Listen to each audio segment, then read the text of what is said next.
Perspectiva se emite en vivo. De lunes a viernes de 7 a 12 horas en Radio Mundo 1170 AM de Montevideo y sus plataformas digitales. Muchos de nosotros estamos pendientes de los debates políticos de la semana, los últimos datos de la economía y desde hace más de un año de la marcha de la pandemia de COVID-19. Ahora, ¿nos reservamos tiempo para pensar qué país queremos en el largo plazo? ¿Y los dirigentes políticos reflexionan y discuten sobre el Uruguay del futuro y cómo llegar a él? El economista Ricardo Pascale acaba de publicar su último libro titulado Del freno al impulso, una propuesta para el Uruguay del futuro. En él plantea que hay que superar la tiranía del corto plazo y expone lo que él entiende es el camino más promisorio para que nuestro país se acerque a los más prósperos. Disminuir el peso de la vieja economía basada en commodities o productos industriales de baja o media tecnología y en cambio volcarse a una economía que incorpora conocimiento, ciencia, tecnología e innovación y produce bienes y servicios de valor único y mayor valor agregado. Vamos a profundizar en esta iniciativa que cae en un momento ideal cuando tenemos que ponernos a pensar en el país post-pandemia. Recibimos a Ricardo Pascale, doctor en economía, docente universitario, expresidente del Banco Central, columnista acá en Perspectiva, ustedes lo ubican por sus notas. Ricardo, bienvenido. ¿Cómo está? Buen día, Emiliano, muchas gracias por la invitación, un placer estar acá. Yo mencionaba hoy más temprano que en tus columnas acá en Perspectiva habíamos tenido como adelantos de este libro, ¿no? Claro, la verdad que fueron muy generosos ustedes y las muchas columnas que hice en particular el año pasado y el anterior, después se ven reflejadas en páginas del libro. Así que fue un gran aporte. Sabíamos, por ejemplo, que te preocupa que la sociedad uruguaya discute poco sobre el rumbo del desarrollo del país. Te preocupa que estemos demasiado concentrados y apasionados por la coyuntura o, en el mejor de los casos, por el corto plazo. Tú decís, está dicho también por otras voces que citás en el libro, falta una cultura del futuro. Bueno, sí, en realidad uno de los problemas graves que tienen muchos países de América Latina y Uruguay en particular es que no tienen una buena relación con el futuro. El futuro, de hecho, no está en la agenda, por lo menos en la agenda consciente. Digamos, estos países no han sabido amalgamar el legado del pasado, las prioridades del presente y el futuro que se nos avecina y que tenemos que estar cada vez más atentos y más veloces. Cuando uno, en una economía como la actual, en un mundo como el actual, vertiginoso digamos, y con gran incertidumbre, uno no mira al futuro, es muy simple, el futuro nos lo va a poner otro, ¿no es cierto? Y es muy malo no estar viendo el futuro y esto ha llevado a que, ¿por qué no se mira el futuro? Bueno, el corto plazo siempre ha dominado, a veces con razón, a veces sin razón, pero desde hace unos 60, 70 años, mirar el futuro a largo plazo, y si a cualquiera de nosotros, no sé a ti, Emiliano, pero a cualquiera de nosotros nos pregunta para dónde va nuestro país, bueno, le diríamos, bueno, estamos tratando de que el déficit no suba de tanto, estamos tratando de que, en fin, que el tipo de cambio vaya por acá, lo cual esto es fundamental y los equilibrios macros son imperiosos manejarlos, pero hoy día, en la tercera década del siglo XXI, mantener los equilibrios económicos en línea y pensar que con eso se va a crecer, no estoy diciendo, digamos, de este gobierno,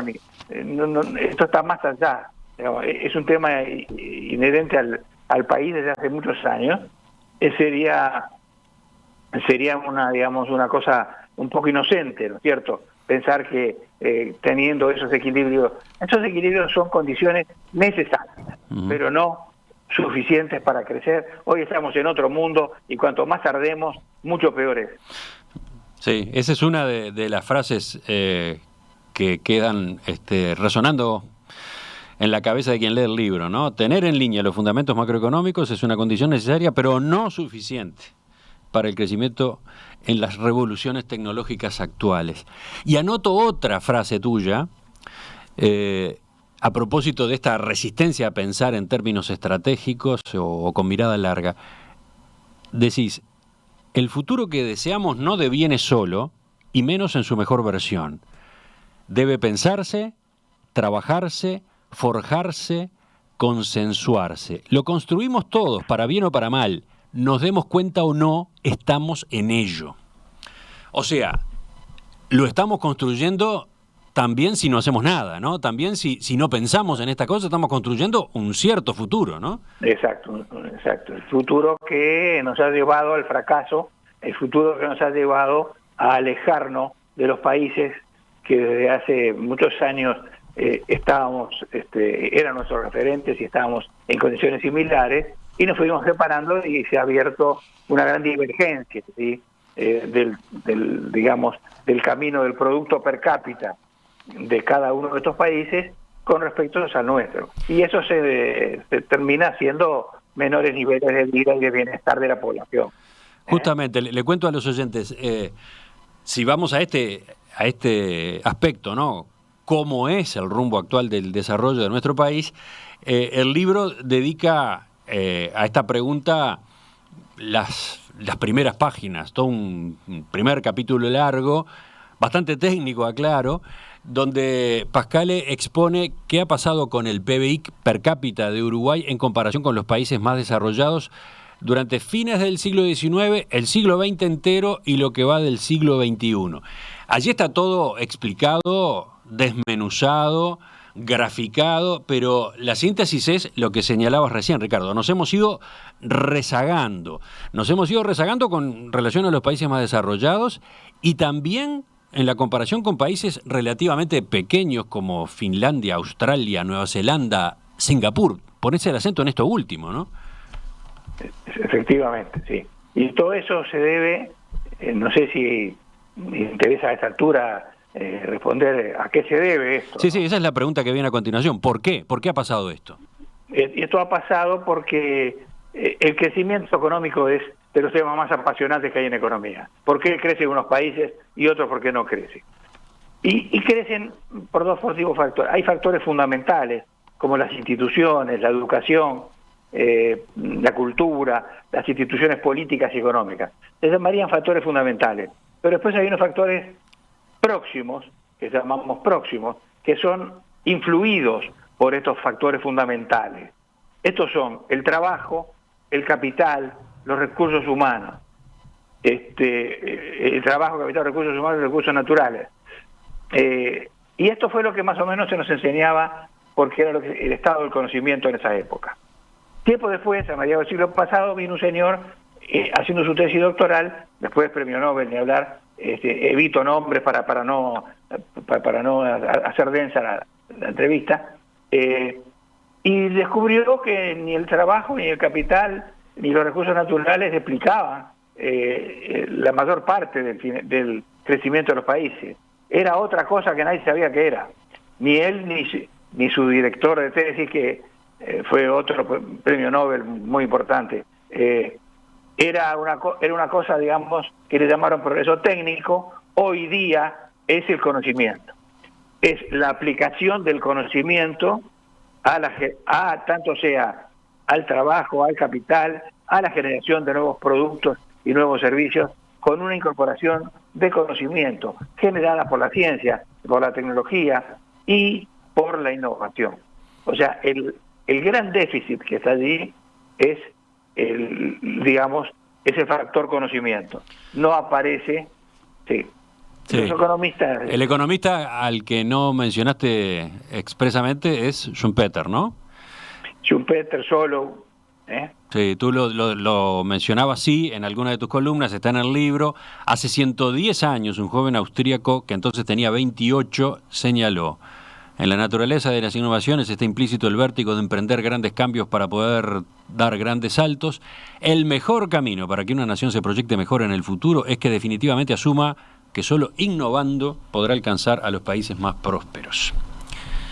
Yo creo que tenía una mirada larga Schumpeter, ¿no es cierto? Y después tuvo discípulos, entre otros a Solow y demás, que fueron redondeando esto. En suma, hoy día no hay ningún país desarrollado que no haya ingresado en la economía basada en el conocimiento. Ninguno. Eso no quiere decir que los países a veces crezcan un poquito, otros países que le mejoran los commodities, y si no le mejoran los commodities, en fin, tienen ahí una sinuosidad, pero la realidad de hoy es esa. Se puede ver o no se puede ver, pero la realidad es esa. Y tú, justamente en estos capítulos, digamos, los más técnicos, lo que terminás anotando es que Uruguay se salteó 2 revoluciones tecnológicas. Y ahí, entonces, ahí están las causas de esta evolución pobre que hemos tenido en el PBI per cápita de apenas 1,1% anual. Sí, efectivamente. Las últimas 2 revoluciones tecnológicas, la ubicamos una el año, a comienzo de los 70, que sería la revolución cuando aparece el chip, y ahí aparece toda una revolución de las tecnologías de la información y las comunicaciones, y que empieza a darle un crecimiento inusitado al conocimiento. Y después aparece ahora, más tempranamente, hace 20, 30 años, aparecen lo que se llama Revolución 4.0, lo cual ahí tenemos la genómica avanzada, que ha permitido hacer las vacunas de Pfizer y Moderna, por ejemplo. Tenemos la inteligencia artificial, tenemos el Internet de las cosas, tenemos la impresión 3D. O sea, estas 2 revoluciones en Uruguay no están incorporadas para generar más productos, más bienestar, más valor a nuestros bienes y servicios que hagamos. Y ahí está el problema. Es muy difícil en una sociedad que va envejeciendo al amparo de una mejoría y bienvenida de los servicios sanitarios, y por otro lado, con unos recursos que son los que son, si no se incorpora conocimiento, va a tener un futuro, digamos, de fracaso, un futuro muy similar al que tenemos hoy, ¿no es cierto? Siempre discutiendo los mismos temas, explicando por qué no en los temas, pero en realidad el país no crece y la gente termina yéndose. Al fin de cuentas, Uruguay termina ajustando por población. La gente que no se siente se va del país. Uruguay termina ajustando por población. Esa es otra frase fuerte que tiene el libro, que al leerla, creo, quien está recorriendo las páginas ¿no? Dice, esto merece reflexión, ¿no? Claro. Fíjate tú, Emiliano, que todos tenemos familiares, amigos, que tienen 1, 2, 3, 4 hijos en el exterior. Yo tengo desde 4 hijos, tengo amigos, hasta en mi caso tengo 1 en el exterior. Y la verdad que son en los que invirtió el país, pagamos tú, yo, todo el personal que te asiste en el programa, y todo el pueblo pagó para que tuviera un conocimiento, y ese conocimiento, ¿qué es lo que estamos exportando? El conocimiento envasado, en la persona. En vez de dejar la persona acá, tratar de dejarla y exportar el conocimiento incorporado en un producto que beneficie al resto de la población. El libro de Ricardo Pascale, aclaro desde ya, no consiste solo en números, en gráficas, en tablas, en cálculos. Están, pero hay bastante más que eso. Y en los primeros capítulos incluso aparece una anécdota llamativa a propósito de un amigo de Ricardo, Angelo Galicchio, ¿no? Un italiano que Ricardo encuentra frecuentemente en sus viajes a aquel país, que vivió en Uruguay y se fue. En 2 palabras, podríamos contarle a los oyentes por qué ¿Por qué lo citás? Este hombre tuvo una gigantesca intuición, decís tú ahí, ¿no? Sí, este hombre vio lo que pasó con el país. Este hombre vino mucho antes de los años, poco antes de los años 50, enseguida de la posguerra. Mi abuelo lo cobijó porque era del mismo pueblo de él, que es nuestro pueblo acá en Italia, y empezó a trabajar y fue un gran ebanista, hasta que puso una fábrica y demás, y bueno, al tiempo, sobre los 60, él vio que el país estaba enlenteciendo, que había problemas, y decidió dejarlo con mucha tristeza, ya casado acá, y digamos, se fue con su esposa, y después triunfó enormemente en Italia y en Europa en general. Hoy es un hombre muy bien ubicado, es un hombre tan grande. Es impresionante esa historia, ¿no? Porque él había armado una empresa, a esa empresa le había ido bien, pero en un momento decidió venderla y volverse a Italia. Sí, él sintió que ya el país dinámico que vivió y que vio hasta la guerra de Corea, vamos a ponerlo así, para ponerle fecha, que no conviene en estos casos, pero para ubicar al escucha, ¿no? Sobre el 53, y después, ya sobre el 55, todos coincidimos en la academia que ahí empieza el estancamiento del Uruguay o el crecimiento muy lento que es el que estamos teniendo. A veces, por supuesto, con movimientos, a veces subimos más o menos, pero en general siempre alejándonos de los otros países. Se decidió tomar la senda de los países que iban creciendo más.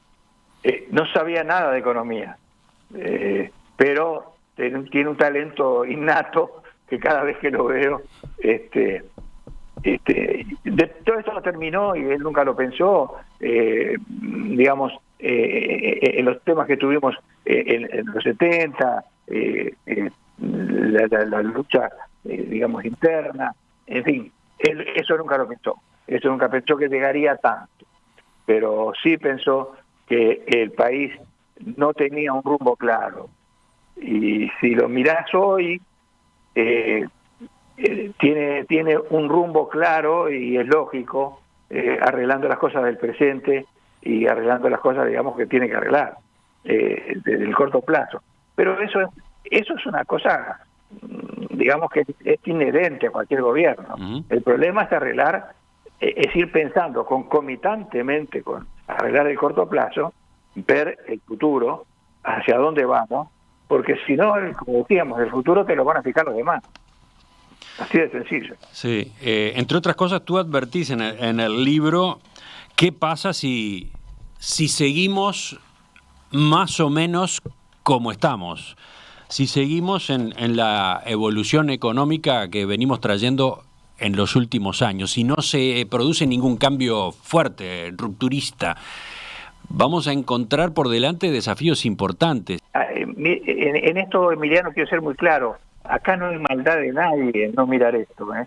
No hay son los gobiernos, no estoy seguro de todos los que, y por supuesto que a mí me tocó intervenir algunas veces, son gobiernos que siempre quieren lo mejor para el país.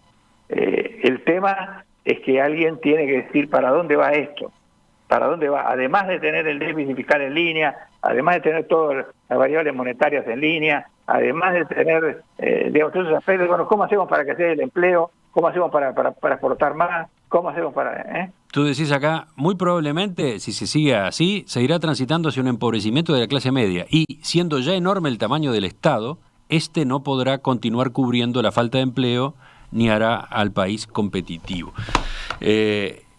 Agregaría, porque también está en el libro tenido en cuenta, el contexto internacional, ¿no?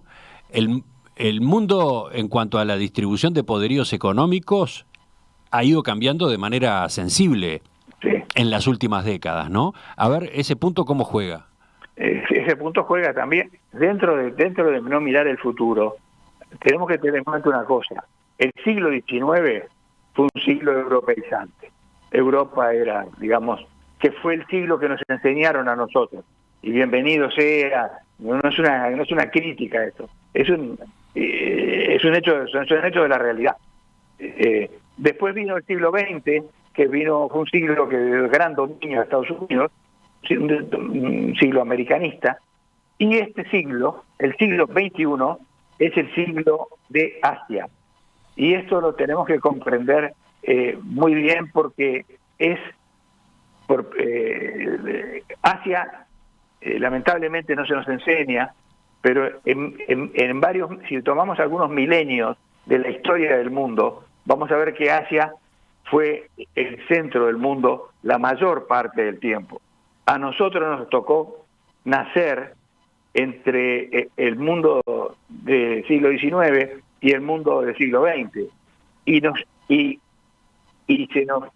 terminamos creyendo que ese era el mundo.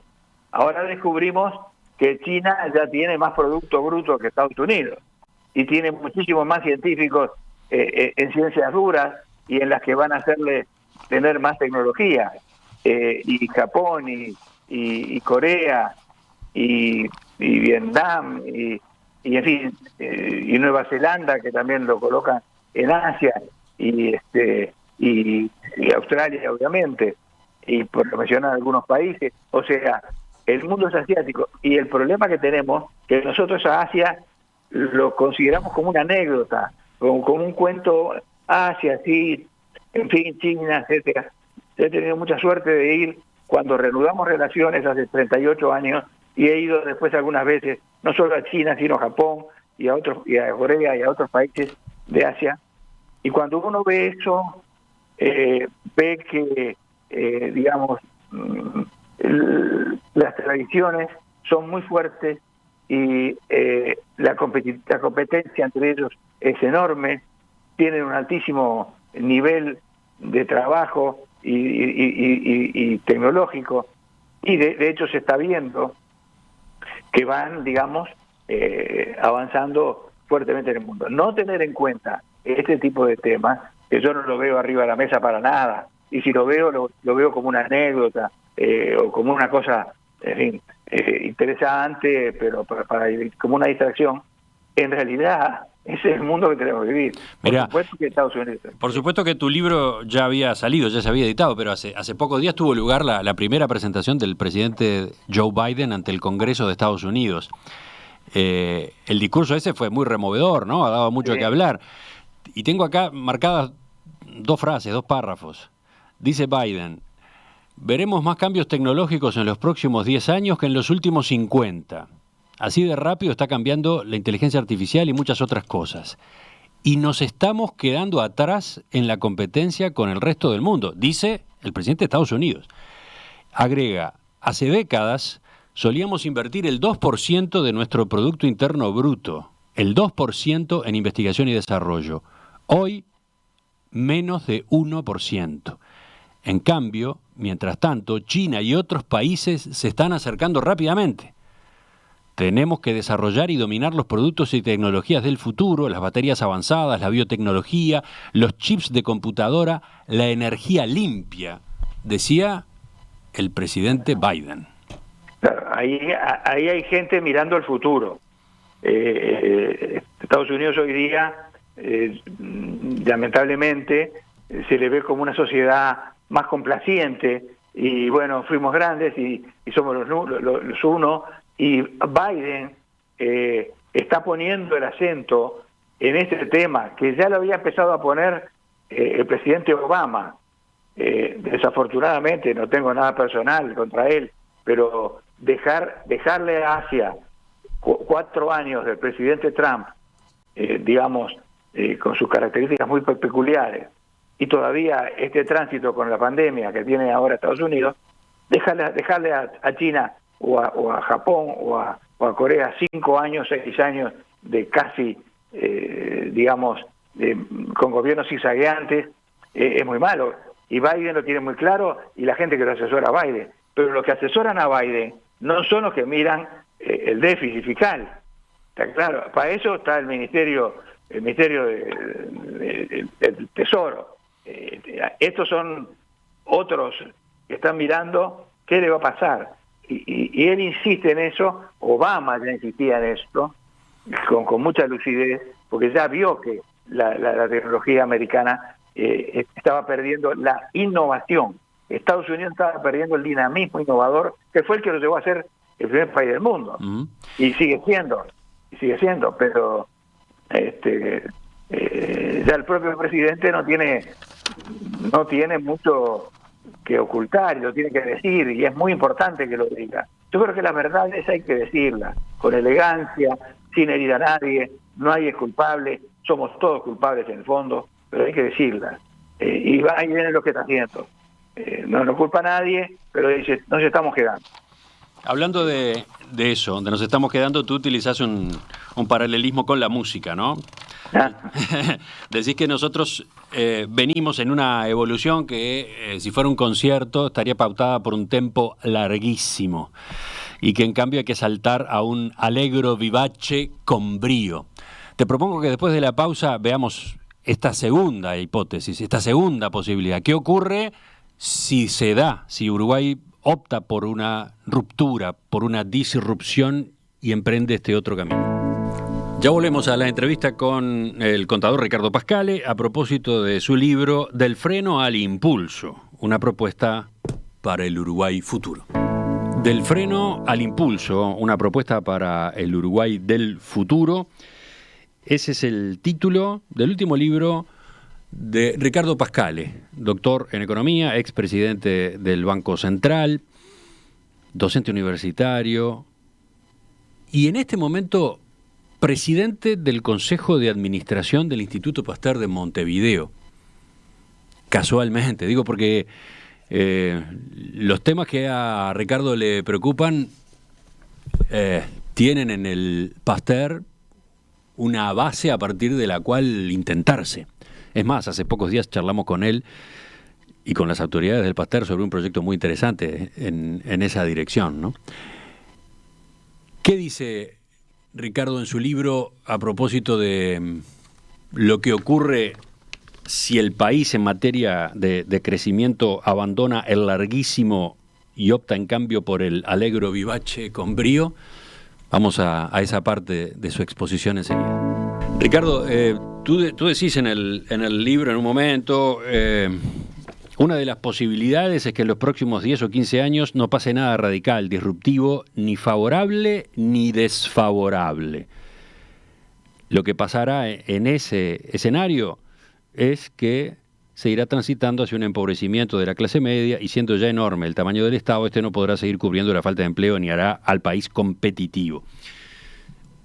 También señalás, podrá seguir creciendo pero no desarrollando. O sea, hay una diferencia entre crecimiento y desarrollo. ¿Podrías explicar esto?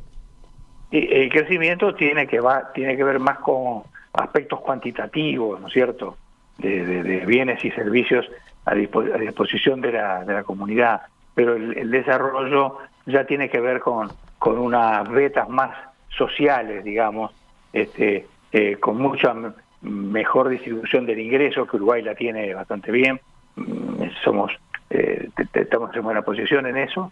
O sea, el desarrollo ya implica, digamos, que la ciudadanía tenga un bienestar mucho más acorde con lo que darían las meras cifras de crecimiento. Un país árabe, no tengo nada con, digamos, puede tener mucho petróleo y tener un producto per cápita muy alto, pero el producto per cápita lo tienen muy poca gente, ese producto, ¿no es cierto? En cambio, la mayoría del país de pronto no lo tiene, no sé, estoy ejemplificando nomás. De manera que seguir por este camino los uruguayos nos encontramos ahora en una gran decisión. Ya es un tema nuestro y de los distintos colectivos sociales, sean estos, digamos, profesionales, sean empresariales, sean sindicales, sean políticos, sean universitarios, en fin. Ahí tenemos que decidir para dónde queremos ir.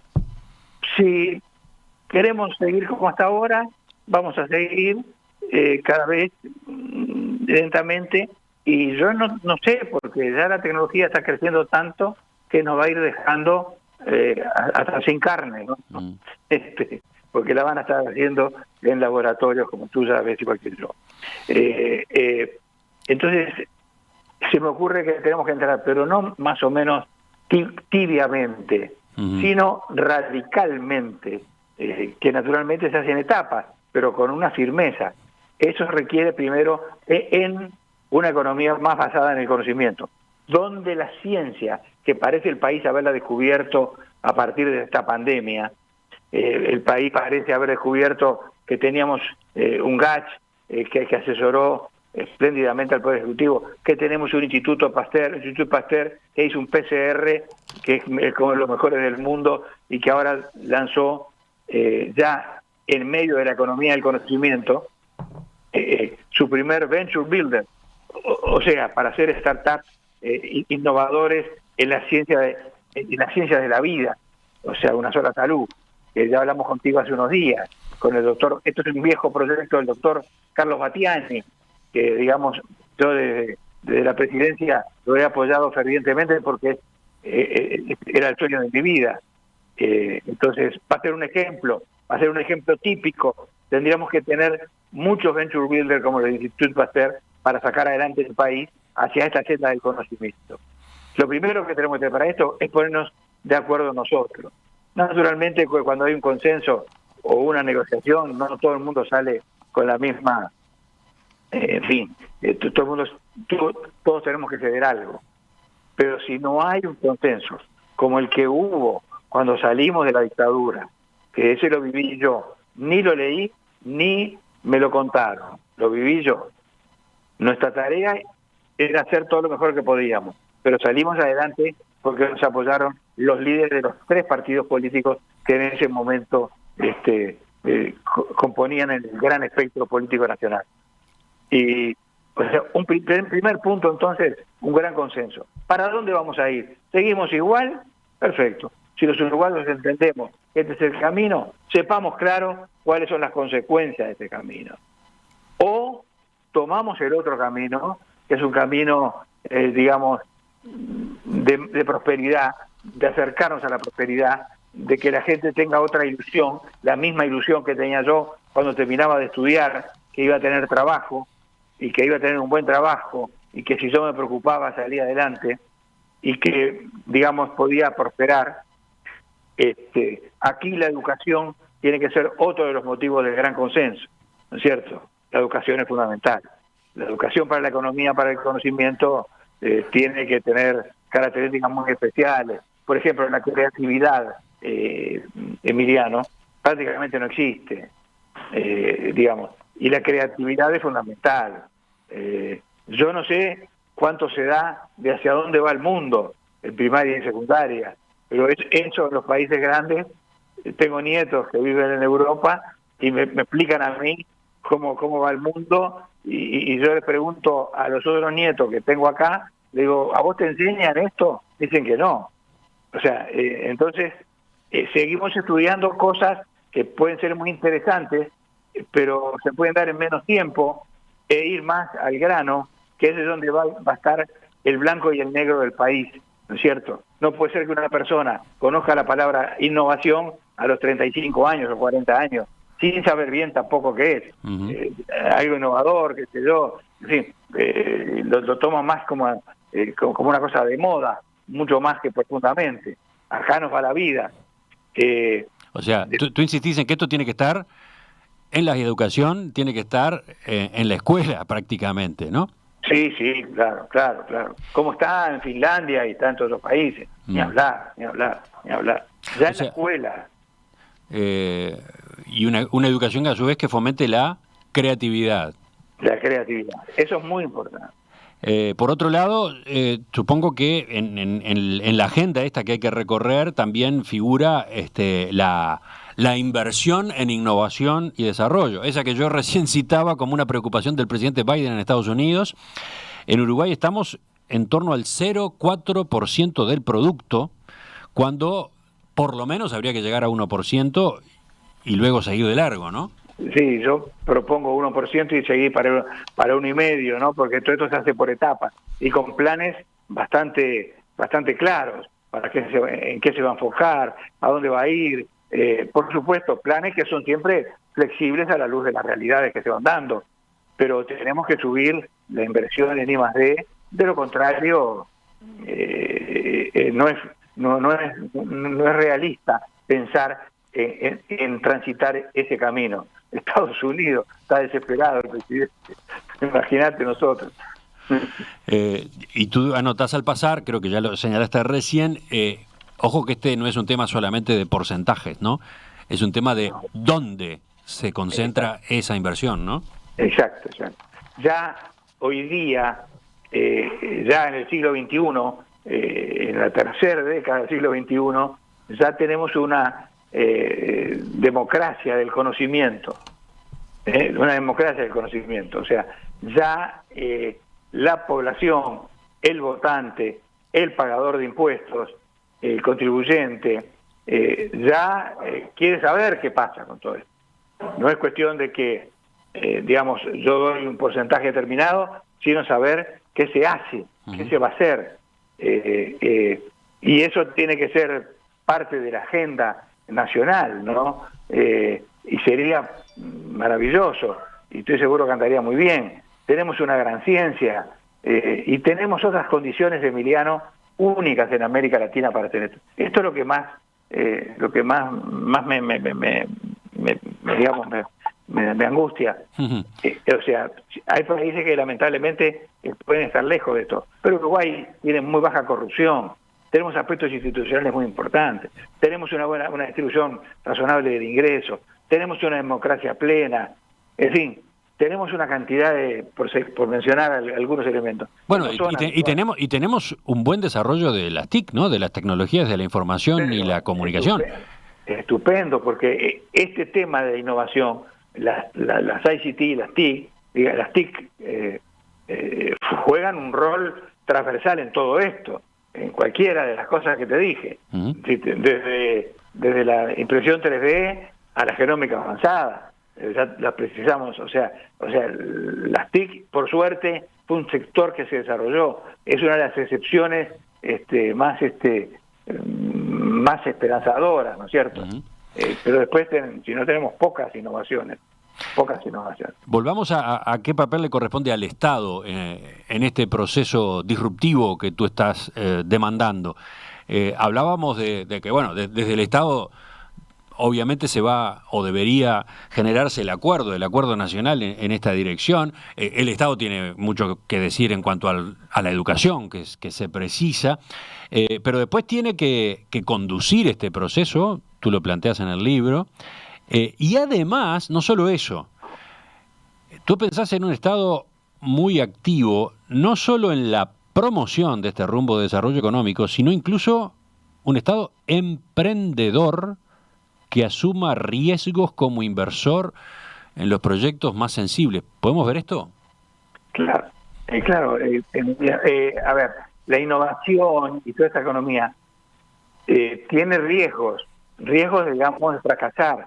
No todas las ideas o los proyectos que empiezan a nacer terminan triunfando muy bien. Muchos de ellos quedan por el camino. Esto es acá y en todo el mundo. Entonces, en los comienzos, el Estado es un poco el que apoya esto a los proyectos que se vean que tienen futuro. A veces se equivocan, a veces no fracasan, pero el Estado juega un rol fundamental en todo esto.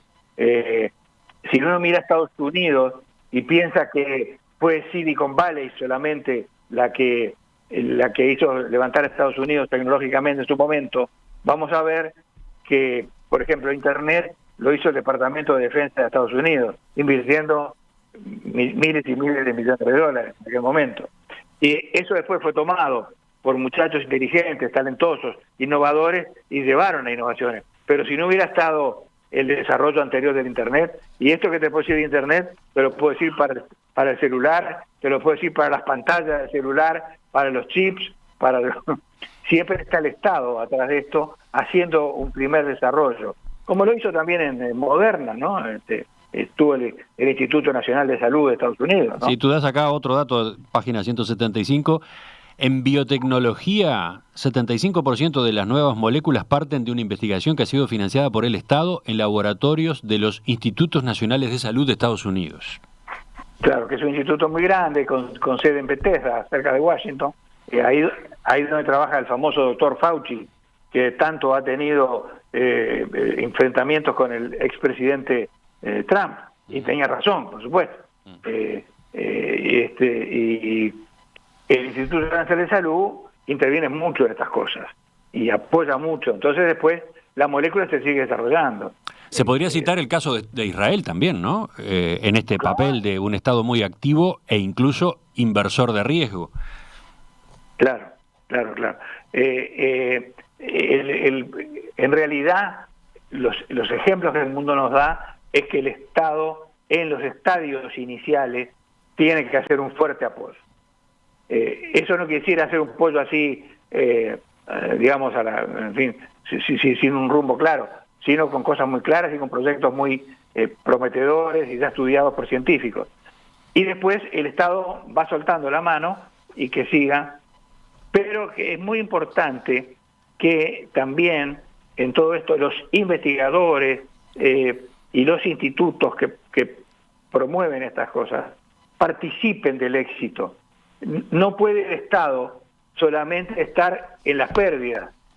Si aparece un unicornio, que sería una startup que vale más de $1.000 millones, el Estado, que hizo muchos aportes para que se desarrollaran startups, tiene que tener una participación en ese, no una participación, de repente no tiene vocación para quedarse como dueña, pero sí una participación y que se resarza las arcas públicas.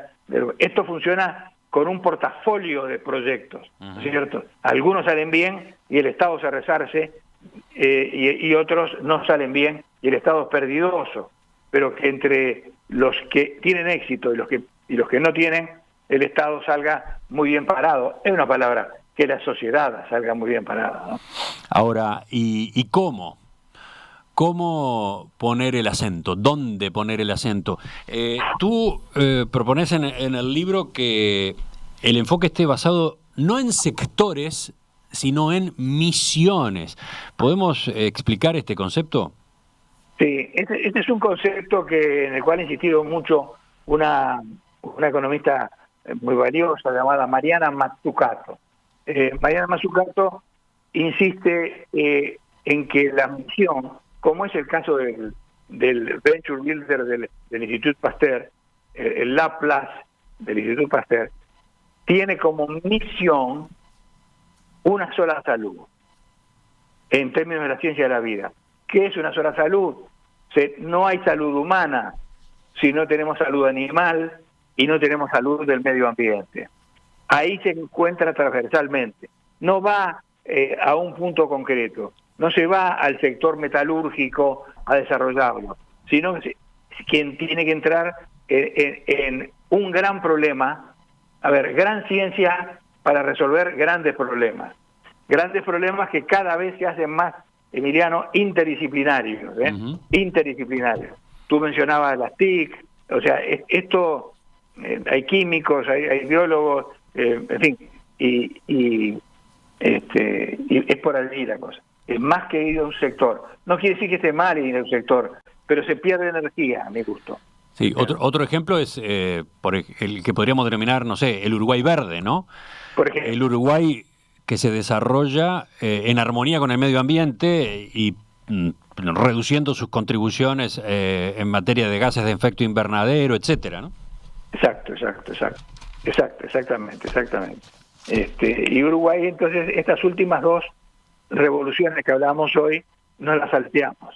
Y tenemos que tomar el tren cuanto antes.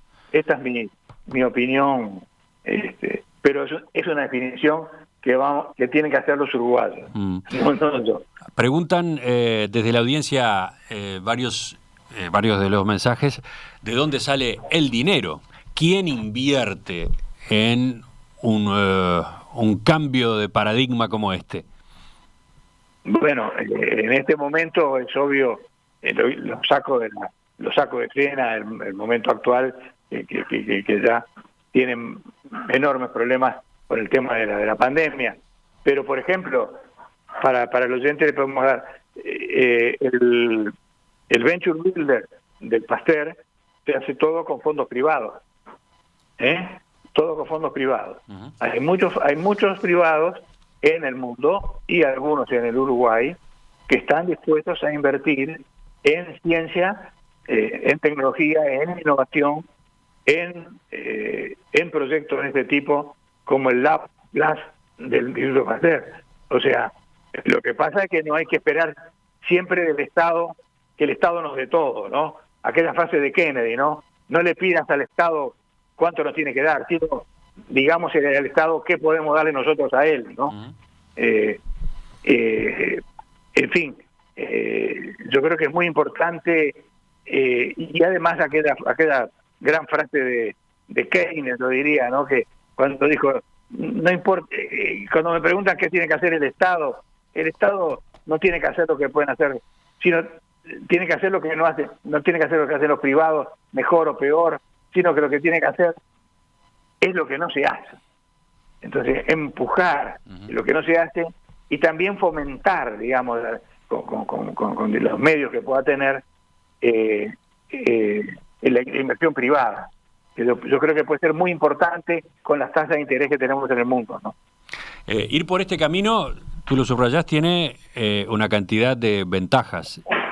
Y es más, tú señalás, es el único camino que le garantiza al país un desarrollo genuino. Ahora, no es simple, no se puede pensar que tenga solo consecuencias positivas. Tú te detenés en los lados oscuros de este proceso. Me gustaría que por lo menos hubiera alguna referencia a eso también. Sí, muy importante.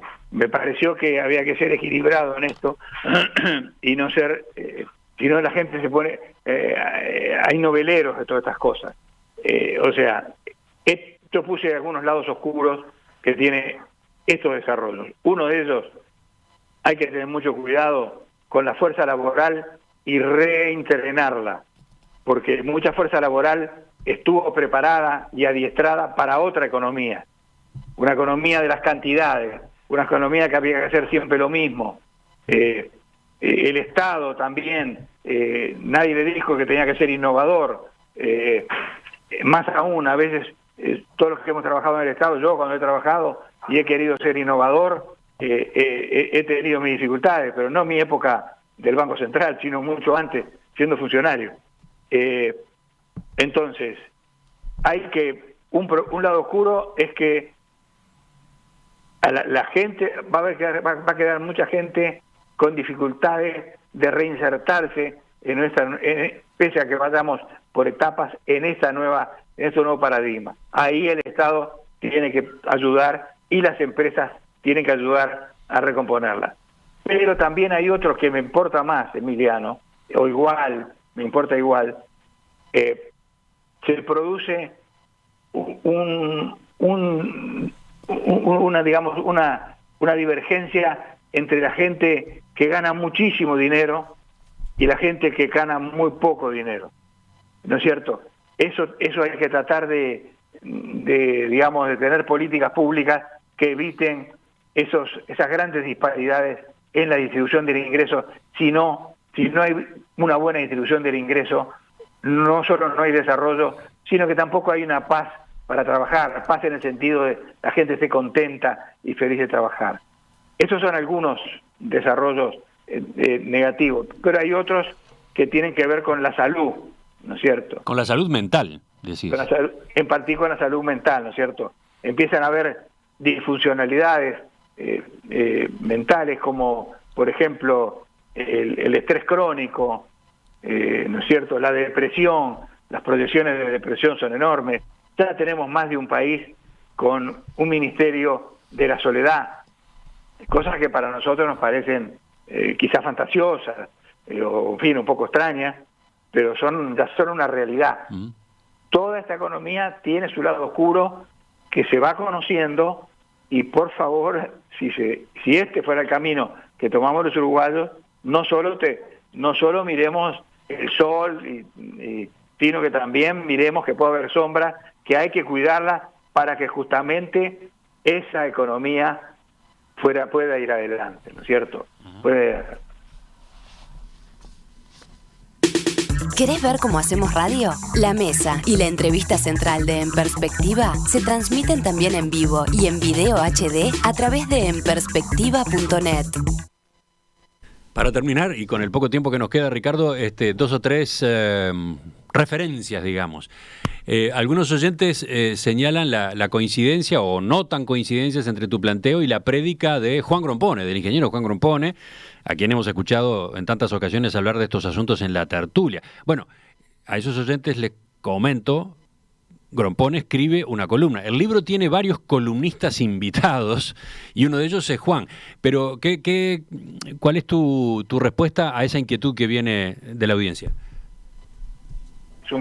Es un verdadero activo nacional, esto está fuera de toda duda, y lo que él dice hay que escucharlo, ¿no es cierto? Juan dice que debemos ir a un Uruguay más tecnológico, o sea, va más rápido que yo en la propuesta, bastante más rápido. Y dice, y va a ser difícil que coexista un Uruguay natural. Si tú me lo preguntás a mí, te digo que hay mucha tela para cortar antes de que llegue a tener que hacer esa elección, ¿no es cierto? Acá estamos hablando justamente de que se desarrolle también el agro más, que tenga más productividad, la industria y demás, pero hay que escuchar a Juan mucho porque también él es una cabeza privilegiada y además quiere mucho a Uruguay. Mi impresión personal, me gustaría charlarla con él más tranquilo, es él a qué altura lo ve del desarrollo de esto. Yo no creo que se vea en las primeras etapas, ¿no es cierto? Otro planteo que viene también es a propósito de esta dificultad o este bloqueo que tú anotás en el Uruguay para pensar en términos de largo plazo, ¿cómo encaja en esa lectura la serie de trabajos que impulsó la Oficina de Planeamiento y Presupuesto, en especial en el último gobierno del Frente Amplio, esa prospectiva Uruguay 2050 que encabezó el economista Isabela? Sí, yo, digamos, lo menciono en el libro varias veces. Yo creo que Uruguay ha hecho varios esfuerzos y tenemos muy buenos técnicos en esto y que han hecho un stock de conocimiento muy grande. Es un stock de conocimiento que hay que divulgarlo más y enfocarlo, bajarlo bien a la arena de las cosas, pero yo creo que esto encaja perfectamente dentro del cuadro general que manejó planeamiento bajo la dirección del economista Isabela, ¿no? Y de un conjunto de técnicos muy grande, ¿cierto? La tercera referencia que quería consultarte al final es a propósito del libro y su título, ¿no? Del freno al impulso. Hay un guiño allí al pensamiento de Carlos Real de Azúa.